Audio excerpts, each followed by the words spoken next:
Preventing intergenerational trauma. Strategies for healing marginalized communities. Explore effective approaches to prevent family and ancestral trauma in marginalized populations, promoting healing and breaking harmful cycles. Breaking the cycle. Generational trauma prevention strategies in marginalized communities. You know, one of the most powerful realities we face today is how trauma isn't always just a one-time event. It actually passes down through families and communities, shaping lives across multiple generations.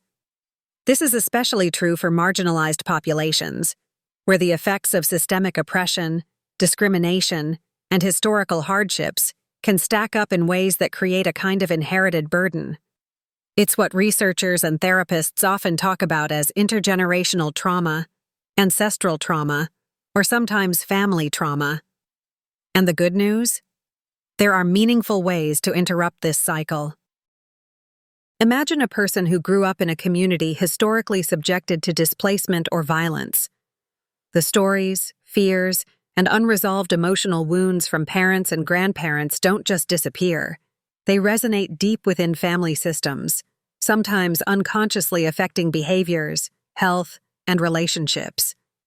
This phenomenon also goes by transgenerational trauma or multi-generational trauma. What I find fascinating is how science is confirming that trauma can even influence genetics, making the need for awareness and healing even more critical. So what can be done? How do marginalized populations effectively break free from this chain, especially when the trauma is compounded by ongoing social and economic challenges? Let me share some strategies that have shown promise. Creating safe spaces for storytelling.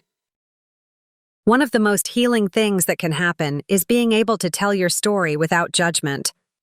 Marginalized groups often carry histories that were minimized or ignored.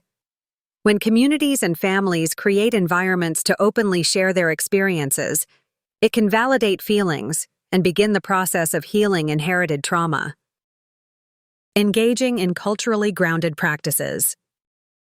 Many communities have traditions, ceremonies, or rituals that promote resilience and connection. Whether it's indigenous healing practices, African diasporic spiritualities, or other cultural frameworks, reconnecting with these roots helps restore identity and offers tools to address inherited wounds. Prioritizing mental health access. Access to culturally competent mental health services is crucial. Trauma-informed care that recognizes the nuances of multi-generational trauma can empower individuals to work through their emotional and psychological burdens effectively. When therapy feels safe and relevant, it can change the trajectory for families. Education and awareness. Teaching future generations about the realities of inherited trauma gives people the knowledge to recognize unhealthy patterns and make different choices. This often means incorporating trauma education into schools, community programs, and even family discussions, making it normal to talk about those difficult topics. Building community networks. Connection is a foundation of resilience. Marginalized individuals benefit when there are strong support networks, whether through peer groups, advocacy organizations, or faith communities, that help reinforce positive change and collective healing.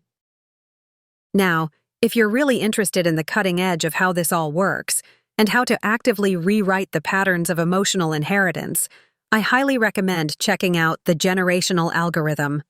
This book dives deep into the emotional algorithms that families develop and pass on, offering practical insights on how to alter those cycles. It's super accessible and really empowering for anyone who wants to understand how to stop inherited trauma from controlling their family's future.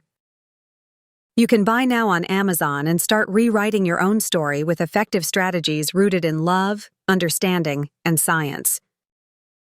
At the end of the day, healing from multi-generational trauma isn't about blaming past generations. It's about honoring their struggles while choosing a new path. It's about reclaiming power, nurturing mental health, and building communities that thrive despite the hardships they've faced. And that's something we can all be part of.